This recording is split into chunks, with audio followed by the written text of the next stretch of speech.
capítulo 8, verso 26 al 40, que nos ayuda a situarnos en el tenor de nuestro curso.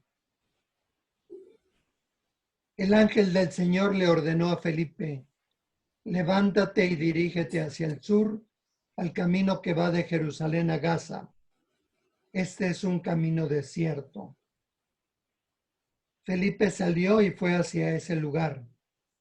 Un eunuco etíope, funcionario de alto rango, encargado de todos los tesoros de Candace, la reina de los etíopes, había ido a Jerusalén para adorar a Dios y regresaba sentado en su carro mientras leía al profeta Isaías.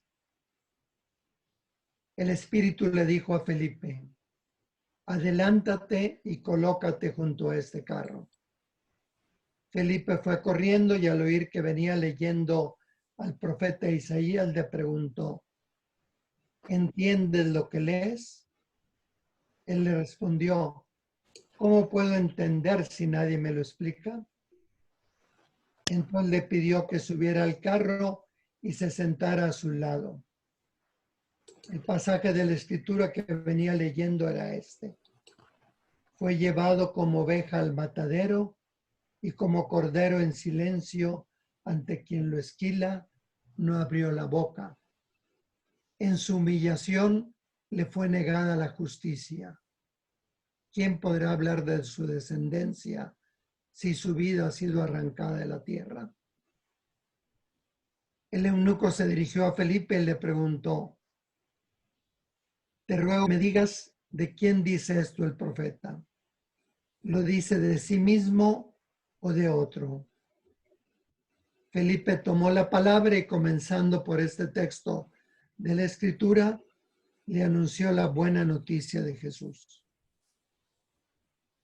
Siguiendo por el camino, llegaron a un lugar donde había agua y el eunuco le preguntó a Felipe: aquí hay agua, ¿qué impide que sea bautizado? Entonces ordenó que el carro se detuviera y los dos, Felipe y el eunuco, bajaron al agua. Felipe lo bautizó y cuando salieron del agua, el Espíritu del Señor arrebató a Felipe y el eunuco ya no lo vio más, siguiendo su camino lleno de alegría. Felipe se encontró en Asdod y en todas las ciudades por las que pasaba anunciaba la buena noticia hasta que llegó a Cesarea. Palabra de Dios. Te alabamos, Señor. Creo que este texto nos ayuda a situarnos en el curso que vamos a seguir. Felipe le pregunta al eunuco: ¿entiendes lo que lees? Él responde: ¿cómo puedo entender si nadie me lo explica? Luego viene el pasaje de la Escritura y enseguida el eunuco dice: te ruego que me digas de quién dice esto el profeta. ¿Lo dice de sí mismo o de otro? Felipe tomó la palabra y, comenzando por este texto de la Escritura, le anunció la buena noticia de Jesús. Entonces el texto, el curso que llevamos esta semana es el primero de la serie de 4 cursos de claves de teología bíblica. Este primero se llama Claves para la lectura de la Biblia. Luego sigue la próxima semana Grandes temas de teología bíblica. Después la imagen de Jesucristo en el Nuevo Testamento y la iglesia en el Nuevo Testamento. Este curso pretende, el de Claves de lectura de la Biblia, abordar el problema interpretativo. Así como nosotros descubrimos que Jesús es verdadero Dios y verdadero hombre, así también nosotros en la Biblia descubrimos que es verdadera palabra humana y verdadera palabra divina. A veces nos cuesta conjugar los dos elementos, lo humano y lo divino, tanto en Jesús como en la Sagrada Escritura. Pero bueno, se trata de ver qué características nos ayudan a entender la Biblia como palabra humana, qué otras nos ayudan a entenderla como palabra de Dios, y si es palabra de Dios, pues es una palabra viva, actual, para todas las generaciones. Entonces, a grandes rasgos, el problema de la encarnación aplicado a la Sagrada Escritura. ¿Qué es lo que queremos ver a través de esta semana? Pues cuáles son los criterios fundamentales de la lectura bíblica. Una información básica, muy somera, muy sencilla, sobre los métodos y acercamientos para la interpretación de lectura. Y les voy a proponer yo un método de lectura de la Biblia que conjugue un poco los elementos sincrónicos, o sea, del texto final, tal como está, y también descubrir en parte los elementos diacrónicos, es decir, el proceso de formación del texto. También tendremos oportunidad en el estudio personal de leer no solo la Dei Verbum en sus números 12 y 13, sobre todo el 12 es esencial, importante, fundamental para la interpretación de la Escritura, sino tendremos oportunidad de recurrir al documento que la Pontificia Comisión Bíblica sacó en 1993 con ocasión del centenario de la primera encíclica de León XIII sobre la Sagrada Escritura, Providentissimus Deus, y del cincuentenario de la encíclica de Pío XII, Divino Aflante Spiritu, también sobre la Sagrada Escritura. El documento de la interpretación de la Biblia en la Iglesia, pues es muy importante conocerlo, acudir a él, porque nos puede explicar más ampliamente algunos aspectos que aquí no se podrán ver. Y luego, por supuesto, está también la Verbum Domini, exhortación apostólica de Benedicto XVI, con ocasión del sínodo del 2008 sobre la palabra de Dios en la vida y misión de la Iglesia.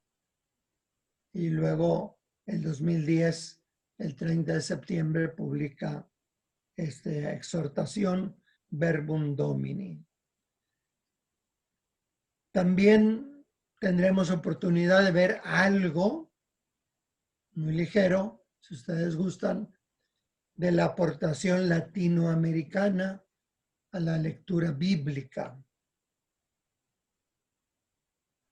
Y por último, digamos, conectar todo esto pues con el ministerio de la palabra, con la lectura orante de la palabra de Dios. De tal manera que los temas que presento en este curso, además de un tema introductorio, que lo vamos a ver al rato un poco, pues son 4 temas fundamentales que se los mandó ahí Julio y estarán en la plataforma.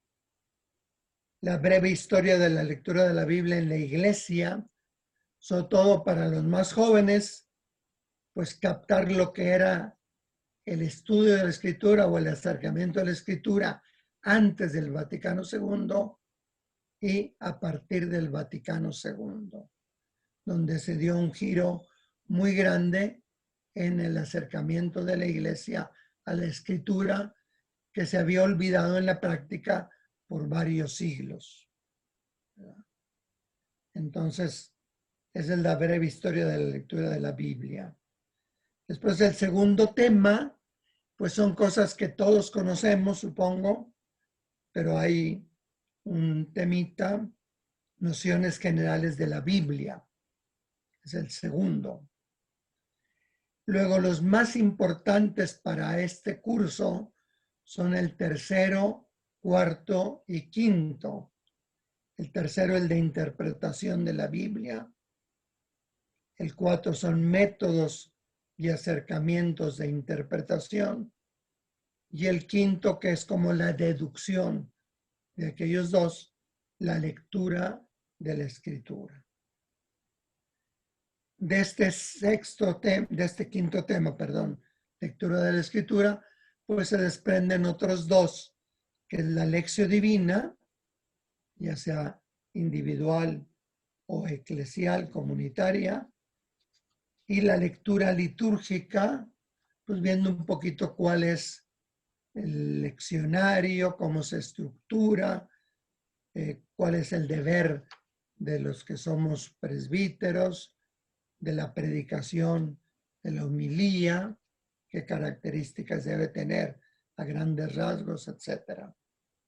Entonces es en torno a descubrir las claves de lectura de la Biblia.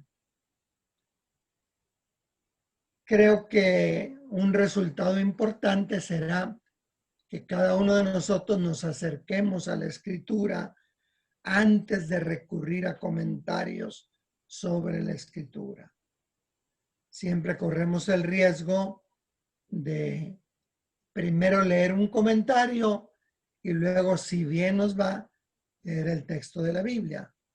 Yo les propongo que primero leamos el texto de la Biblia, descubramos por nosotros mismos pues algo de la riqueza de ese texto.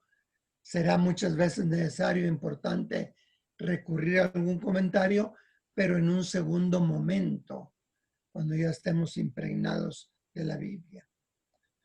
También quiero enfatizar, sobre todo a través del tema introductorio, el tema cero que le he llamado,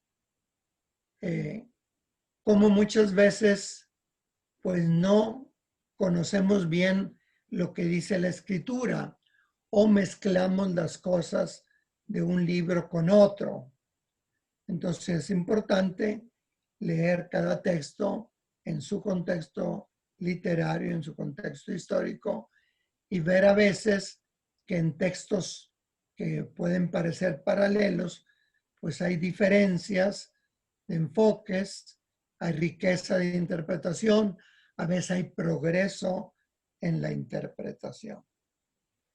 Pues esto es lo que a grandes rasgos se presenta en los objetivos, en los puntos 1, 2 y 3 del programa, que es la identificación del curso, claves para la lectura de la Biblia, la concepción del curso, que es lo que pretende, y cuáles son los propósitos de formación y habilidades que promueve. No me detengo a leerlos, pero los he enunciado de alguna forma. En el programa, en el número 4, viene la organización del trabajo. También al ratito tendremos oportunidad de verlo guiados por Julio en este aspecto, que es lo que encontramos en la plataforma, cada uno de los temas. Cada tema tiene ahí lo que es parte del esquema general que les proporciono, el esquema del curso, y además tiene un PowerPoint que en algunos momentos que creo que se necesita un poquito más de explicación, pues he tratado de explicarlo sabiendo que no tendremos pues oportunidad de dialogar muchas veces a través del curso, al menos no lo mismo que si estuviéramos en una sesión presencial de clase donde me pueden interrumpir fácilmente y puedo responder las preguntas. Entonces los PowerPoints pues tienen sobre todo el tercero y el cuarto, que van a presentar algunos ejercicios de lectura, pues tienen más especificado qué pasos, qué aspectos quisiera recalcar en esos textos. El número 5 del programa es la metodología de trabajo, pues es el estudio personal de ustedes, la lectura de los esquemas ayudados por los PowerPoints. Tenemos la posibilidad de un diálogo a través del foro. Yo todas las tardes o noches trataré de revisar el foro y de responder a lo que haya, ¿verdad? En ese foro. Y además habrá, aparte de este encuentro sincrónico, el miércoles y el jueves a la misma hora habrá otros 2 encuentros sincrónicos. Y también hay una serie de lecturas que yo les propongo, que yo les ofrezco. Hay algunas que están ahí en PDF, van a estar en la plataforma. Yo les pediría que trataran de leer un artículo cada quien. Son artículos que están presentados en la línea de la Dei Verbum, 4 artículos. Después 6 artículos de la Verbum Domini, artículos sobre interpretación y métodos, 4 grandes artículos, sobre lectura de la Biblia, 7 artículos, y sobre la palabra de Dios en la iglesia, también presento 8 artículos. El material está ahí en el PDF, en los recursos bibliográficos, como nos va a explicar al rato Julio de este aspecto. Es para que ustedes, pues, por lo menos lean un artículo, el que ustedes quieran, el que ustedes elijan, y bueno, tengan para futuros tiempos otros artículos ahí a la mano en PDF. Para la evaluación, yo les voy a pedir 2 trabajos al final, una síntesis de 5 elementos positivos del curso y de 2 cosas que ustedes creen que quedaron ahí en la penumbra. Ahí está explicado en el material. Después, un análisis que yo propongo en el tema 4 de los métodos y acercamientos.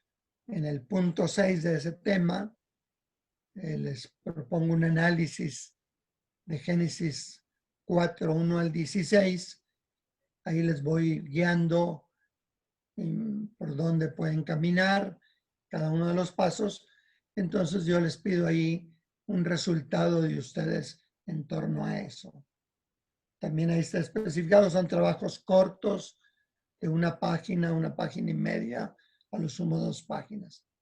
Y luego una evaluación de textos bíblicos. Es decir, le voy a presentar un texto del Antiguo Testamento, le voy a hacer 3 preguntas que se responden con la lectura del texto. O sea, nomás leyéndolo atentamente. Y luego les voy a proponer un texto sinóptico, Mateo, Marcos y Lucas, para que ustedes me expliquen o me pongan nada más, indiquen, nada más eso, sin darle más interpretación, indiquen qué es lo propio, qué es lo específico de cada uno de ellos en ese texto que es común.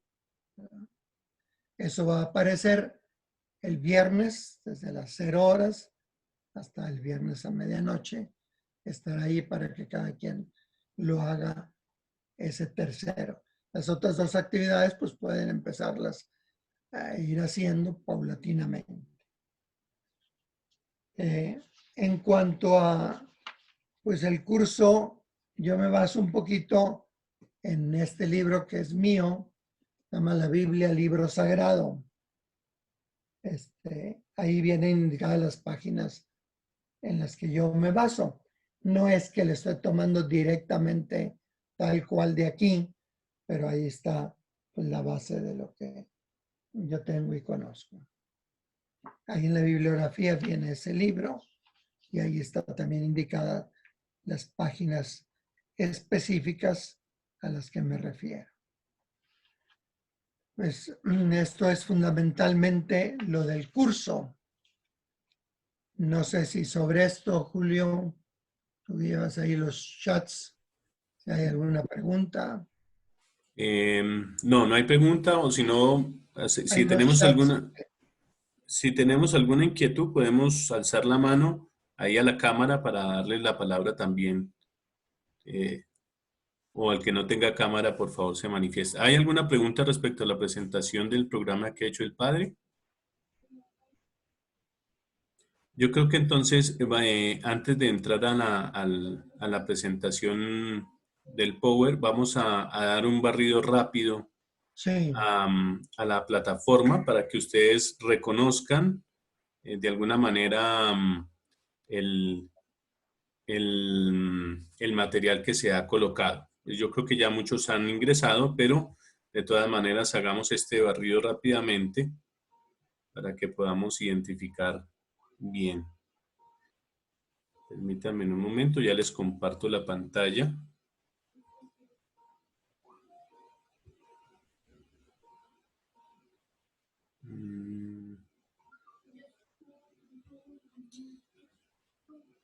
A ver, se me perdió ahorita.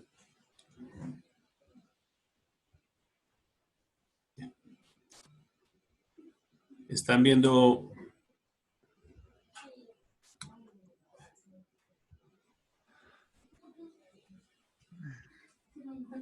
mientras que les llega la imagen, un momento. Bueno, listo, ya están viendo ahí, ¿cierto? sí. Bueno, entonces, el componente que tenemos aquí es la lección, claves para la lectura de la Biblia. Tenemos el foro de la semana y las actividades, 1, 2, 3 que nos mencionaba el padre Carlos. En el componente de la lección vamos a encontrar las diferentes unidades temáticas. Entonces, ya está abriendo.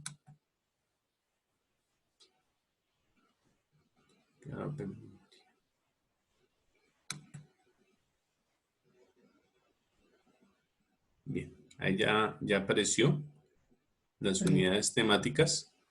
Entonces tenemos un momento de oración. Les recuerdo que también es un espacio para que crezcamos en nuestra espiritualidad y más si estamos tratando el tema de la Sagrada Escritura. Tenemos el plan de curso y algunos materiales ahí adjuntos. Estamos en la introducción, en la presentación del problema. Vienen las unidades que mencionaba el padre, ¿cierto? Ahí están. En esta parte están los recursos bibliográficos. Aquí en Encuentros Sincrónicos está el link para que desde la plataforma misma nosotros podamos entrar a estos encuentros sincrónicos y pues lo que está estipulado ahí. Entonces, Quiero mostrarles una lección nomás para un sí, tema. un tema. Vamos a mostrar el primer tema, breve historia del acceso a la Biblia en la iglesia.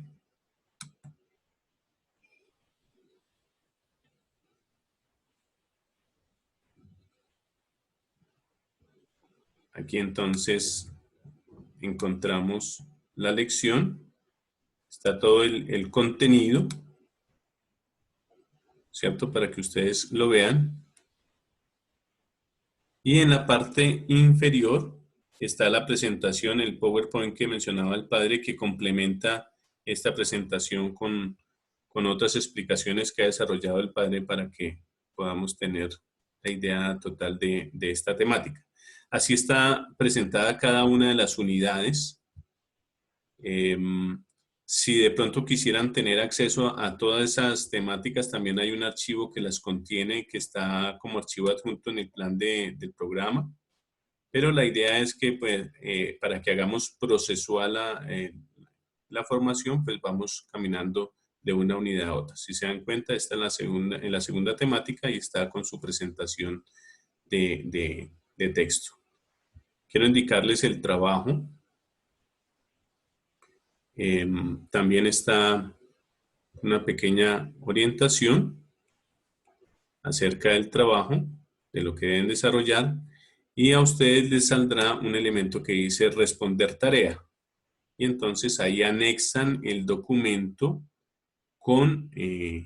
anexan el documento donde han desarrollado la actividad. La última actividad, que es el proceso evaluativo, pues evidentemente solamente estará abierta el día viernes para que ustedes comiencen a hacer ese proceso de evaluación. Se trata de descargar el archivo y lo completan en el computador y después lo adjuntan como archivo para que sea evaluado.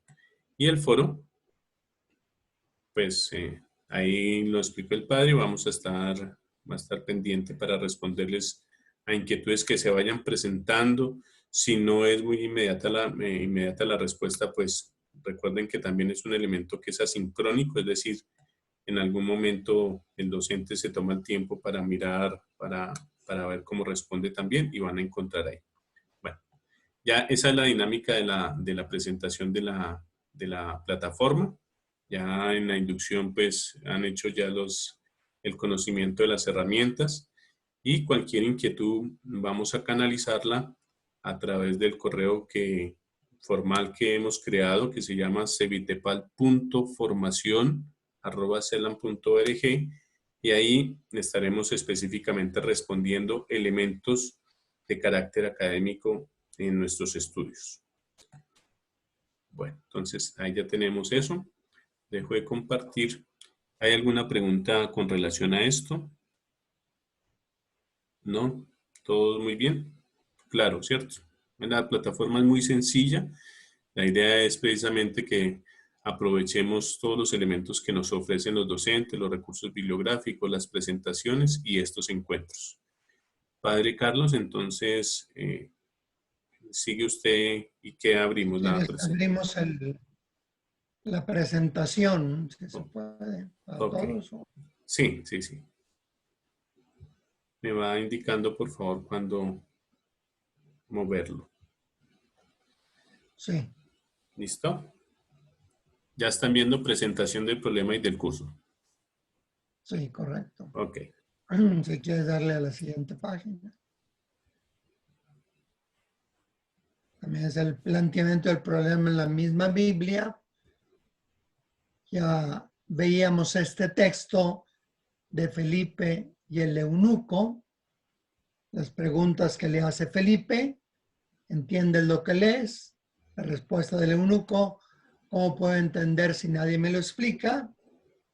Y luego se menciona el texto que iba leyendo y dice el eunuco, ¿de quién dice esto el profeta? Lo dice de sí mismo o de otro. Felipe tomó la palabra y comenzando por este texto de la Escritura, le anunció la buena noticia de Jesús. Entonces, no siempre entendemos lo que leemos. Eso hay que reconocerlo con humildad, con sencillez. A veces necesitamos ayudarnos primero de una lectura concienzuda, una lectura bien hecha del texto y después pues recurrir a algunas otras ayudas como pueden ser los comentarios, las notas que trae la Biblia, las introducciones, etcétera, pero sin descuidar el acceso directo al texto bíblico.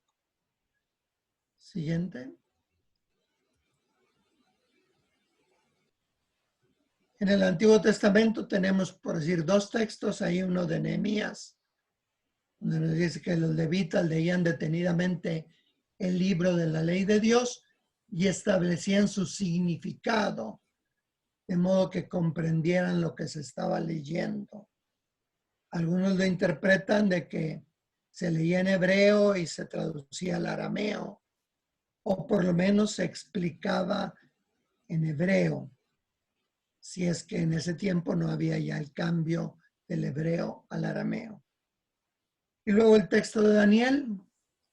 Yo, Daniel, consultaba en los libros cuántos años debía durar la ruina de Jerusalén, según la palabra que el Señor dirigió al profeta Jeremías. Eran 70 años.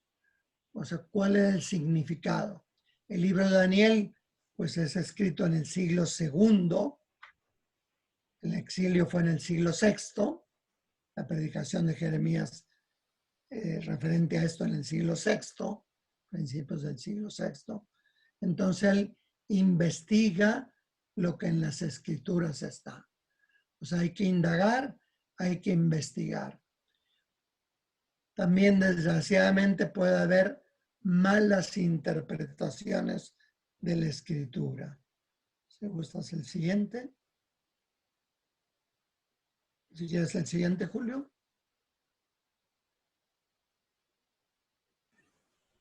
La siguiente. Ya. Pues esas deficiencias en la interpretación de las escrituras.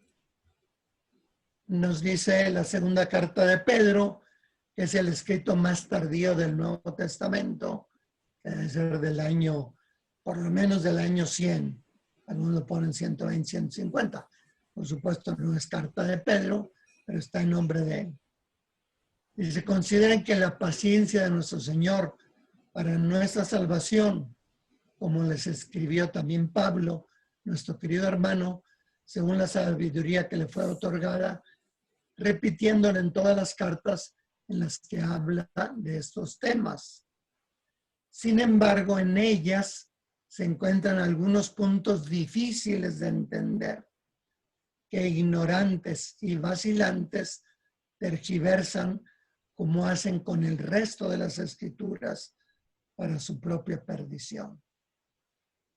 Ahí tenemos claro que unas cartas de Pablo se entienden mal, algunos pasajes, algunos temas, no sabemos cuáles cartas son ni cuáles pasajes, pero como sucede en las demás escrituras. O sea, siempre hay el peligro de malinterpretar las escrituras. Esto mismo San Pablo lo menciona en la carta a los Corintios, si quieres darle adelante, Julio. La siguiente. Ustedes van a tener el texto, este PowerPoint ahí a su alcance.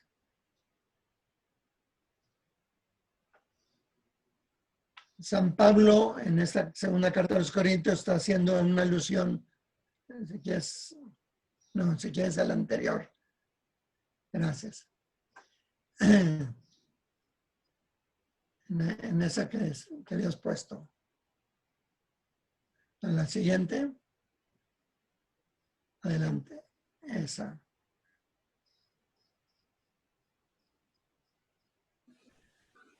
Y San Pablo está haciendo un comentario a Éxodo 34, 29, 35, donde Moisés se cubría con un velo. Y él ve que el velo lo tienen ahora los judíos al leer las escrituras referidas a Cristo.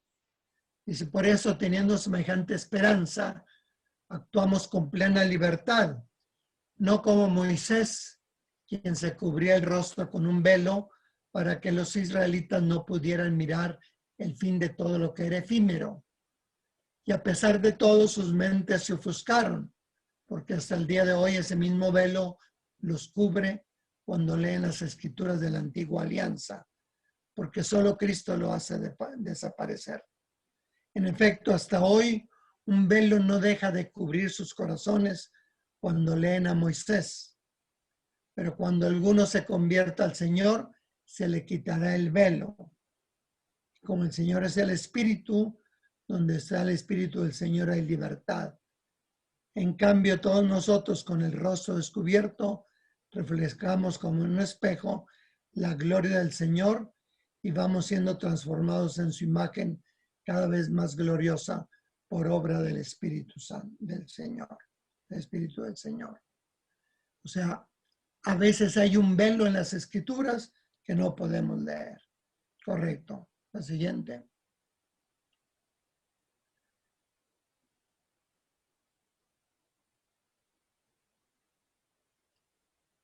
En primer lugar, nos damos cuenta que en la escritura, pues hay varios problemas. Primero, son textos antiguos que están en otro idioma, hebreo y una parte en arameo, partes del libro de Esdras y de Daniel están en arameo, o están en griego. A nosotros nos han llegado así los deuterocanónicos, aunque algunos eran de origen hebreo, por decir, el eclesiástico era hebreo. O nos han llegado todo el Nuevo Testamento en griego, que es el idioma que se escribió. Entonces, y además reflejan otra cultura, otro modo de pensar. Simple y sencillamente abriendo la primera página de la escritura, uno viene el que van contando los días y atardeció y amaneció. Pues en nuestra cultura nosotros diríamos amaneció y atardeció. Ellos, ¿por qué lo dicen así? Atardeció y amaneció. Pues porque hasta el día de hoy el judío cuenta el día de tarde a tarde. Entonces, atardeció y amaneció. Entonces, pues ya eso refleja un aspecto cultural. O, por ejemplo, la palabra corazón.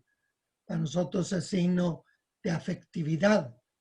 Para ellos era casi como lo que atribuimos al cerebro, donde se toman las decisiones, donde se tienen los valores, las actitudes, etc. Entonces, es otra cultura. Son textos religiosos que nosotros descubrimos inspirados por el Espíritu de Dios, pero hay confesiones de fe diversas del sujeto. Por ejemplo, hay judíos, hay cristianos, unos somos católicos, otros son evangélicos y protestantes, otros ortodoxos. Pues todo eso nos hace también captar de una forma o de otra la interpretación. También hay métodos diversos y acercamientos diferentes para interpretar las escrituras. Nos podemos acercar bajo el punto de vista sociológico, bajo el punto de vista de los efectos del texto que ha tenido en el transcurso de los tiempos, bajo el punto de vista de las técnicas judías de interpretación, etc. Y cada uno nos va a dar algo de la riqueza del texto. Ninguno lo va a agotar. Todos son legítimos mientras no sea la lectura fundamentalista, que se entiende, la lectura que toma al pie de la letra las cosas sin darse cuenta que Dios habla por medio de hombres y en lenguaje humano. Y por último, pues queda el planteamiento que nos dice la Escritura hoy a nosotros, o qué cuestionamos nosotros a la Escritura en torno a las situaciones que vamos viviendo. Son problemas que surgen en la interpretación. Adelante.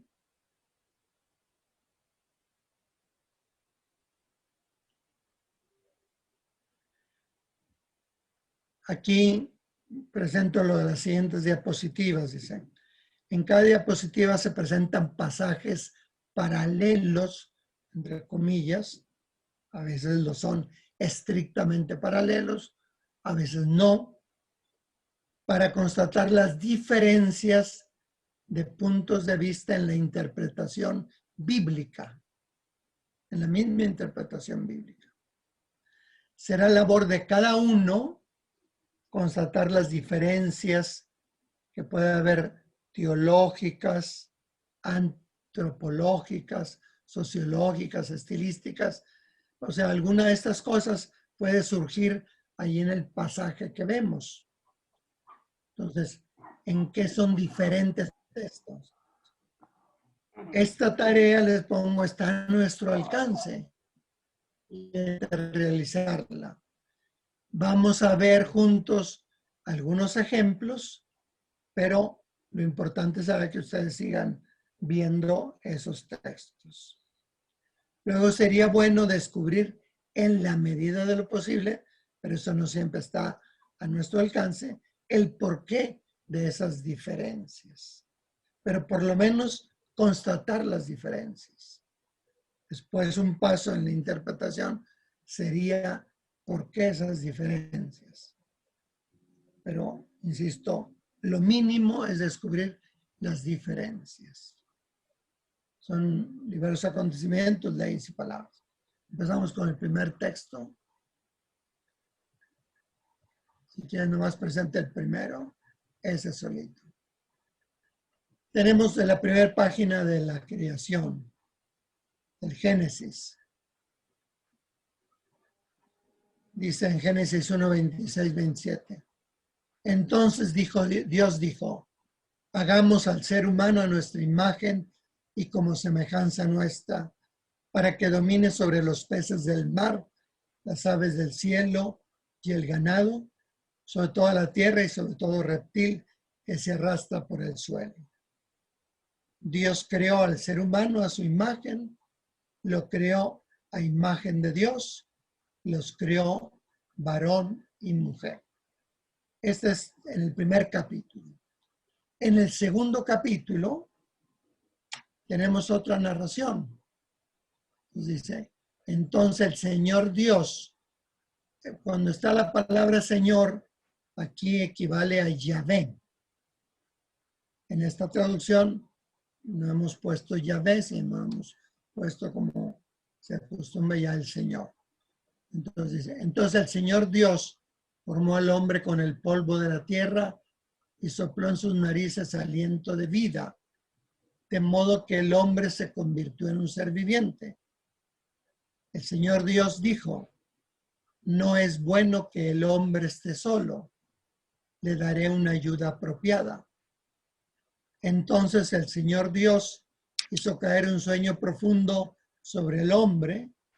Mientras dormía, tomó una de sus costillas y cerró el vacío con carne.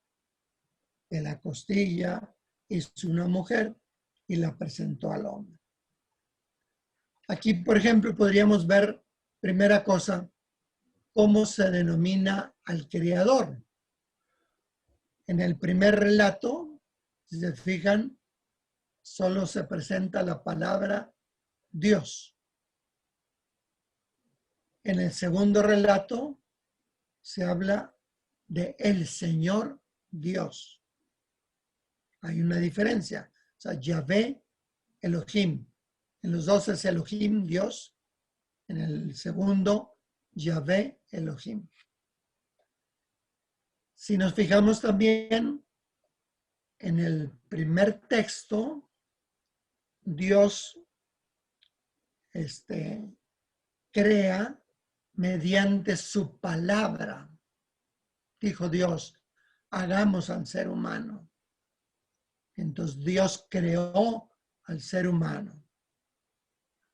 Y crea pues al ser humano, a imagen de Dios lo creó simultáneamente, vamos a decir, varón y mujer. En el primer relato se crea al ser humano, al varón y a la mujer, a imagen de Dios como semejanza de él. En cambio, en el segundo relato, ya no es su palabra, sino Dios formó con el polvo de la tierra y sopló en sus narices aliento de vida. O sea, es un como antropomorfismo, una manera de hablar de Dios al humano. Es como un alfarero que hace, por decir, un monito, le sopla y ya es un ser viviente. En el relato, pues parece ser solo Adán, el varón. Pues dice, no es bueno que el hombre esté solo. Ahí donde hay puntos suspensivos, quiere decir que sigue el texto. Yo nomás tomé eso. Le daré una ayuda apropiada. Y de nuevo, de manera antropomórfica, pues Dios, el Señor Dios, como hipnotiza al hombre, lo hace caer en sueño profundo. Después le extrae una de las costillas y de esa forma a la mujer. Entonces no fue simultáneo acá, como era el primer relato, sino acá primero al varón y después a la mujer. Cuando el hombre la ve, es así, es hueso de mis huesos y carne de mi carne. Es decir, es así, es de mi misma naturaleza. Esa unidad que acá lo presentaba, Dios creó al ser humano a su imagen, a imagen de Dios los creó, varón y mujer, pues acá no aparece directamente, pero sí aparece la misma dignidad de los dos, porque la mujer es parte del varón, es hueso de mis huesos, carne de mi carne, o sea, tiene la misma dignidad. Acá está la misma dignidad enfatizada, los creó a imagen de Dios, varón y mujer. Acá también está el hagamos en el primer texto, que es no la Trinidad, por supuesto, sino es Dios con su corte celestial. O sea, ellos se imaginaban al Dios como el rey que tiene una corte, entonces hagamos al ser humano a nuestra imagen y semejanza. Acá es directamente Yahvé Elohim, el Señor Dios, quien crea las cosas y las crea al modo humano, no con su palabra poderosa. Acá el texto había empezado, dijo Dios, haya luz, y la luz fue. O sea, basta la palabra de Dios para crear las cosas. Entonces, ahí tenemos dos textos en las dos primeras páginas de la Biblia que son distintos. A este, el primero, se atribuye a la redacción sacerdotal, porque lo hace en el esquema de 6 días la creación y el séptimo día descansa, que es inculcar la ley del sábado. Así como Dios descansó el sábado, así también nosotros debemos descansar el sábado. Todo lo ve positivo. Vio Dios que era bueno, vio Dios que era bueno. El último día vio Dios que era muy bueno todo. Entonces, es una visión probablemente de la época del exilio. El segundo relato antiguamente se atribuía a la tradición yavista. Hoy está en cuestionamiento si existe la tradición yavista. A veces le llaman textos no sacerdotales a esos textos. En fin, pero es una visión más antropomórfica de Dios.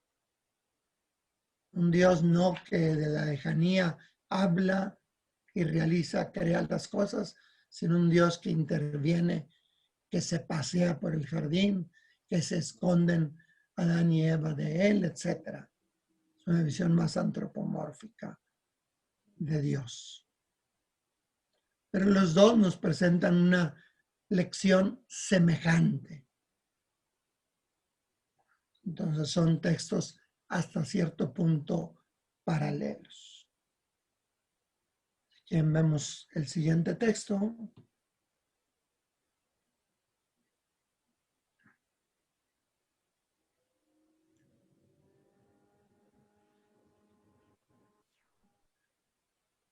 Empezamos por los dos de arriba. Los dos son del Decálogo, que está en Éxodo 20, y en Deuteronomio 5. Está el paralelo. En Éxodo 20 dice, recuerda el día del sábado para santificarlo, etc.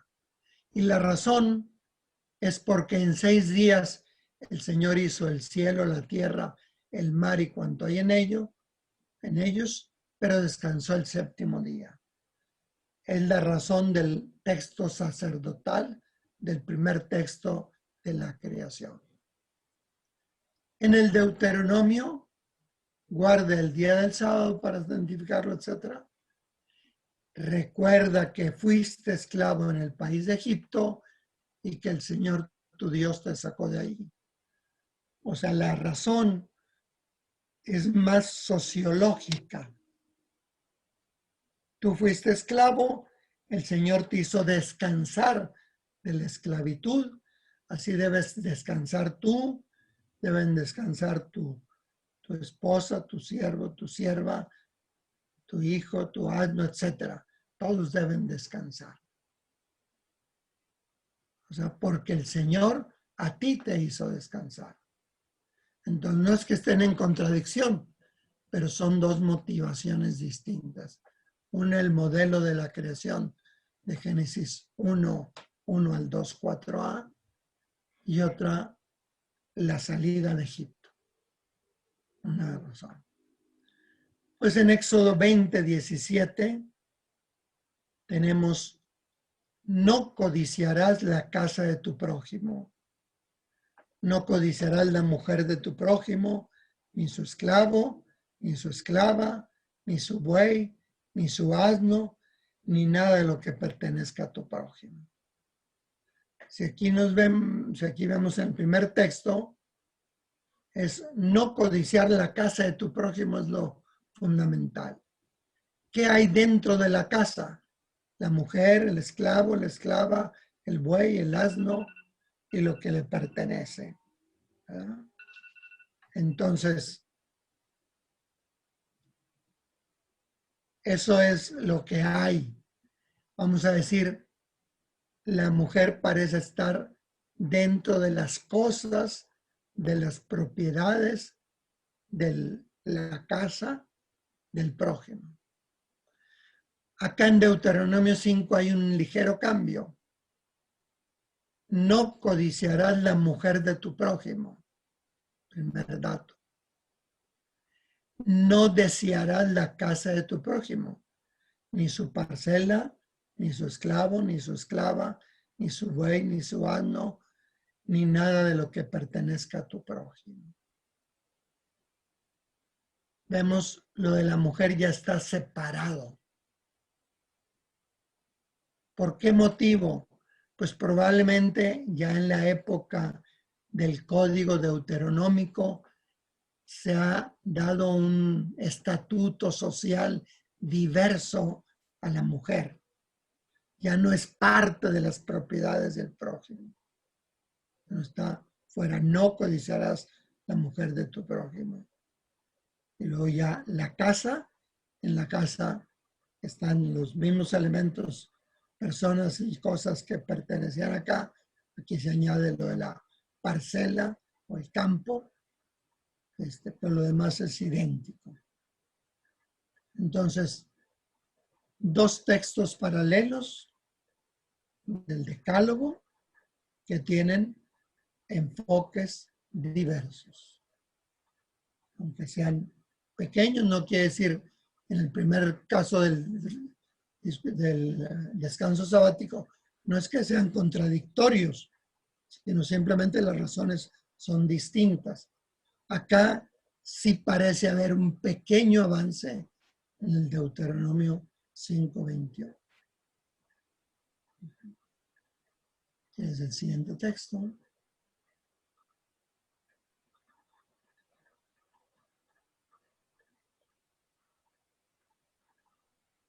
Estamos en el problema del censo de David. En los libros de Samuel, el libro segundo de Samuel, dice: la ira del Señor se inflamó de nuevo contra Israel e instigó a David contra ellos. Vamos, levanta un censo de Israel y de Judá. O sea, es Dios, la ira del Señor, la que incita a hacer el censo, que va a ser un pecado porque es confiar en el número de militares que tienen, etc. Por eso es pecado no confiar en el Señor, sino confiar en sus propias fuerzas. ¿Qué hace el libro de las Crónicas? Crónicas es paralelo a muchos textos de Samuel y de Reyes.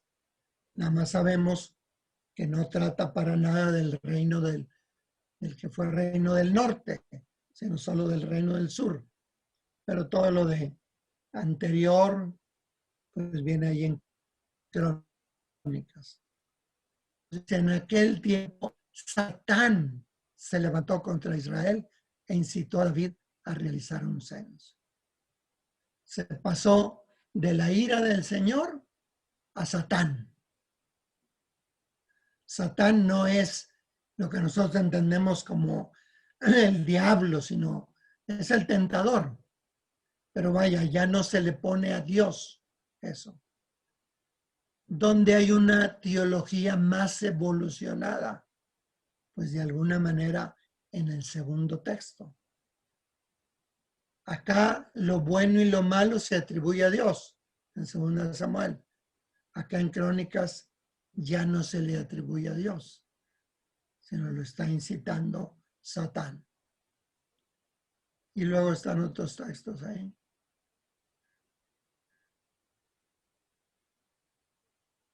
Yo haré que el faraón se muestre inflexible, o yo endureceré el corazón del faraón. O hay textos donde, hablando de los jueces, Abimelech, en 1 Samuel 16, de David y de Saúl, sobre todo de Saúl, un mal espíritu procedente de Dios, procedente del Señor Dios, fue el que incitó a una cosa equivocada, un mal espíritu de Dios.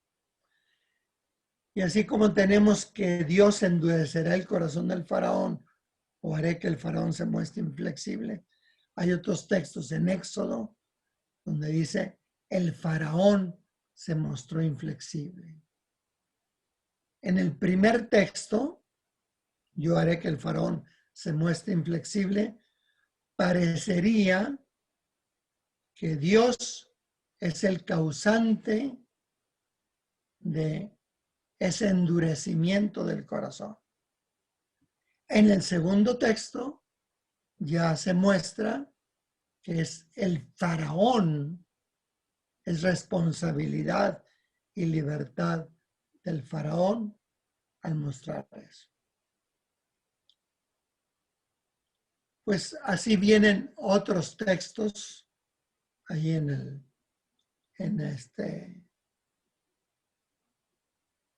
vamos a ver esto por último nada más. Es el inicio de la monarquía. No son estrictamente textos paralelos, estrictamente, pero hasta cierto punto sí.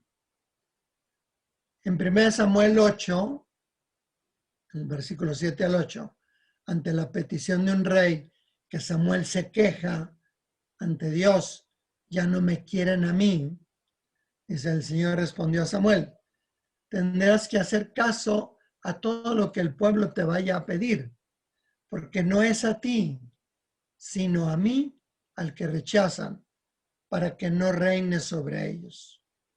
Te tratan a ti como me han tratado a mí desde el día en que los saqué de Egipto hasta el día de hoy, dejándome para ir a adorar a otros dioses. O sea, de alguna manera, la petición de un monarca, que Samuel la veía como cosa contra él, que era el último juez, que había puesto a sus hijos de jueces y que habían hecho el mal. Entonces ya quieren ahora un rey. Samuel se sentía rechazado. Dice Dios, al que están rechazando es a mí. Y casi la monarquía es como una idolatría. Te tratan a ti como me han tratado a mí desde el día en que los saqué de Egipto hasta el día de hoy, dejándome para ir a adorar a otros dioses. Ellos no quieren que yo reine sobre ellos. En cambio, el capítulo siguiente, que es el relato de que el padre de Saúl había perdido las burras, y va a Saúl a buscarlas, etcétera, en fin. Y Dios le dice a Samuel, desde el día anterior a la llegada de Saúl, el Señor había revelado a Samuel, mañana a esta misma hora te mandaré a un hombre de la región de Benjamín para que lo unjas como jefe de mi pueblo Israel. Él librará a mi pueblo del poder filisteo, porque he visto la aflicción de mi pueblo y su clamor ha llegado hasta mí. Entonces, no es ya una idolatría, sino es, la monarquía surge como una intervención de Dios. Y fíjense a qué se parece esa intervención, el vocabulario. Él librará a mi pueblo del poder filisteo porque he visto la aflicción de mi pueblo y su clamor ha llegado hasta mí. Nos recuerda el vocabulario del Éxodo, cuando el Señor vio la aflicción de su pueblo, escuchó el clamor e interviene para liberar a su pueblo. Es cierto que aquí no dice rey, dice jefe. En hebreo es Nagid, Melech es rey. Pero bueno, es ungirlo como jefe de mi pueblo. Entonces, tenemos una visión antimonárquica en el primer texto y una visión pro-monárquica en el segundo texto.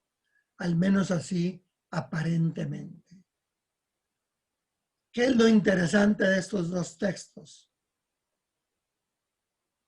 Algunos dicen el primero es el último en componerse, sobre todo ya viendo la experiencia de todo lo que fue la monarquía, de cómo se fue tras la idolatría, cómo no hicieron justicia, solidaridad, pues el primer texto del capítulo 8 se elaboró. Vamos a suponer que este haya sido el último en elaborarse. El autor de esto no dijo, a mí me estorba este segundo texto, sino ahí lo dejó. Puso otra versión. O vamos a suponer que alguien diga, el segundo texto del capítulo 9 es más reciente.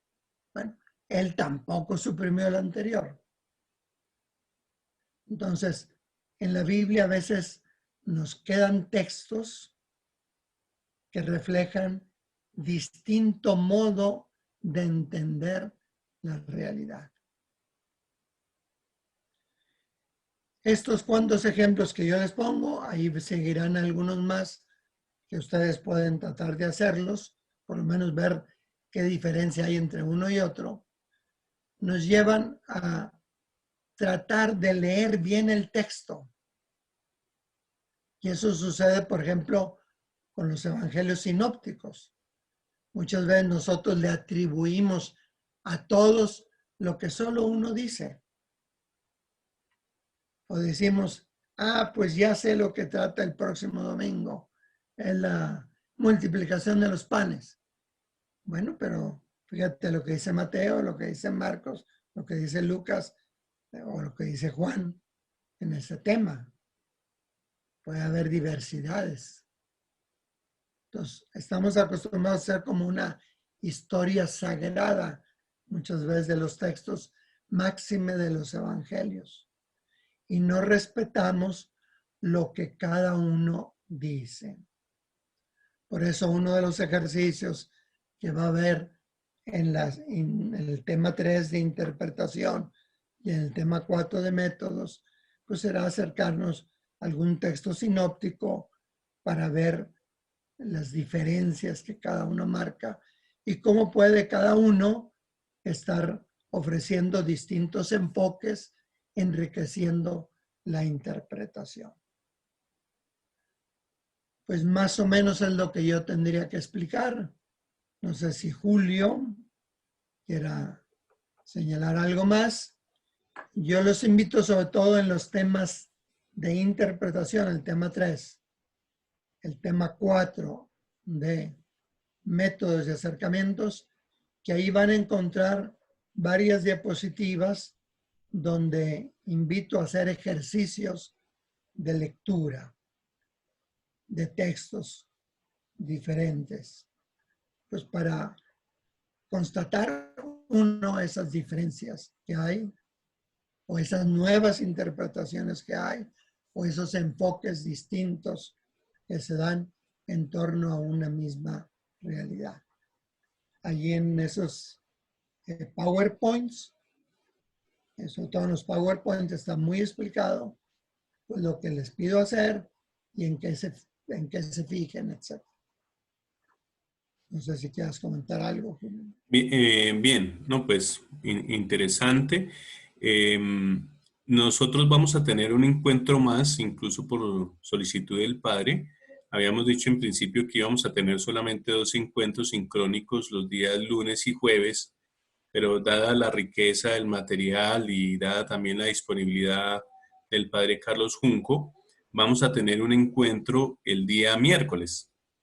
Entonces, yo creo que ahí estaremos de pronto más alimentados de las lecturas que hemos realizado de los textos bíblicos, del ejercicio que nos está proponiendo el Padre, y podemos hacer un tiempo de preguntas, porque surgen bastantes en el elemento del estudio.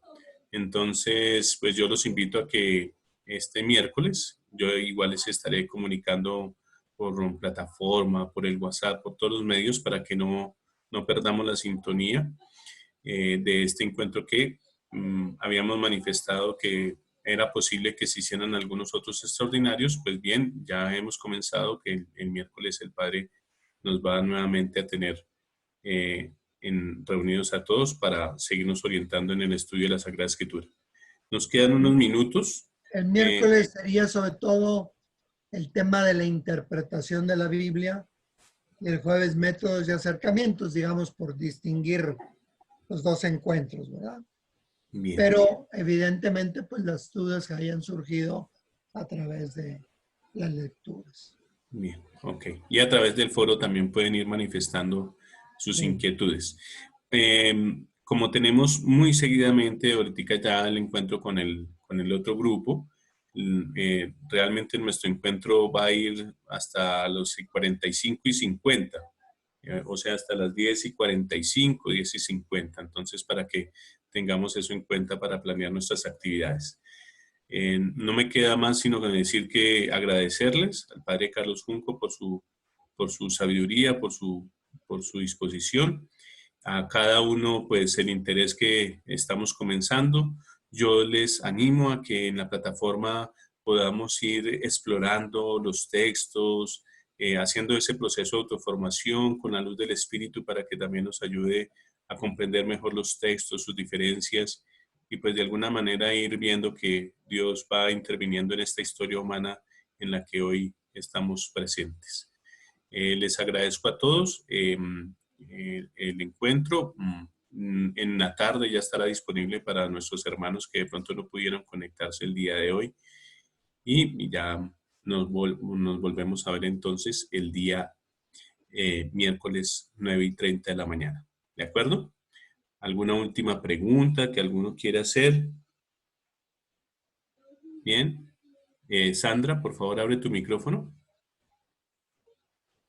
Yo nada más quisiera que me dijera el padre, bueno, esto ya se ha leído, yo he leído, pero se me olvida, muchas veces se nos olvida. ¿Cómo podemos encontrar las características para leer, por ejemplo, qué son los textos yavistas, eloístas, sacerdotales? ¿Cuáles son las características para que yo tenga un amplio conocimiento de estos métodos y caracterizar los textos bíblicos, ¿no? En lo del Pentateuco hay una discusión muy fuerte ahorita. Antiguamente se seguía la teoría de Bellhausen que habla de textos yavistas, eloístas, deuteronomistas, sacerdotales. Hoy día los autores que se acercan al Pentateuco casi hablan de textos sacerdotales y textos no sacerdotales. Algunos les llaman deuteronomistas. O sea, que lo que era el yavista, el eloísta, casi lo dan por desaparecido, ¿verdad? Pero le llaman textos no sacerdotales. Yo creo que, digo, eso ya sería un tema muy específico de la línea del Pentateuco. Ahorita nomás presento en grosso modo esas características. Yo creo que independientemente de que un texto sea yavista o sacerdotal o que ahora le llamen deuteronómico, pues es primer lugar, acercarnos al texto y tratar de ver lo que ese texto dice en sí mismo, ¿verdad? Ya después se puede hacer ese conocimiento hasta cierto punto, porque son hipotéticos muchas cosas que se proponen en el estudio de la escritura. El texto, pues prácticamente ahí lo tenemos, pero en torno a la formación puede haber muchas hipótesis. Bueno, Ok. las otras inquietudes entonces las vamos a manifestar en el foro para que sigamos con esa explicación del Padre, con las explicaciones que tengamos acerca de del tema desarrollado. Les voy a dejar ya ahí porque tenemos ya el próximo encuentro. Entonces, les deseo a todos un feliz día, un feliz comienzo de diplomado, una buena semana de estudio en este tema de las claves para la lectura de la Biblia. Y Dios lo permita, estaremos entonces nuevamente encontrándonos el día miércoles. Una muy buena jornada para todos. Un abrazo. Gracias a todos. Adiós, adiós, adiós a Adiós. todos. Chao, chao.